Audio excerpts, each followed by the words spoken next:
Hello and welcome to another SEL Tip Tuesday. Today we're at Mrs. Nguyen's kindergarten class here at Downtown Elementary, where they're going to take a deep dive into the toolbox using actual tools to bring home the message, as well as a lesson about Martin Luther King to make SEL come to life. Have I told you that I loved you today? Yeah! Good, because it's very, very important to me that you know that.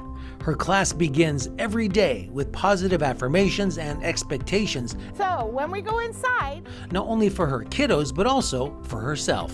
I tell all of my students how much I care about them. That's an expectation on me.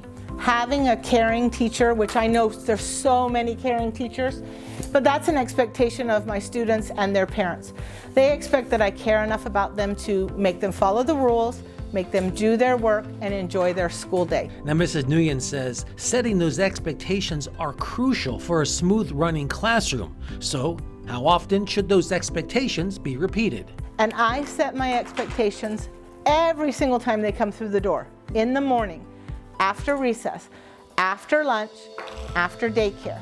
Because a classroom where the students know what's expected of them is a classroom that runs smoothly.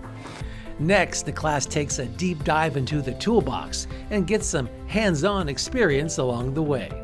Who thinks they could go over to the back counter and find the empathy tool for me? How about, let's have Abigail go.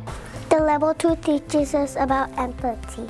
The measuring tape helps us with our breathing. Now, similar to an object lesson, these actual tools from the SEL Toolbox are helping these young people put the skills into practice and to remember to use them, not only to be successful in the classroom, but also in life. Our tools that help our brain and our heart when we're having a situation. Next, it's on to a lesson that connects SEL using the life and example of civil rights leader Martin Luther King. And he worked so hard for civil rights, and he did it peacefully. So he's a wonderful role model to talk about how we use our words and our actions to create a world that we want to live in.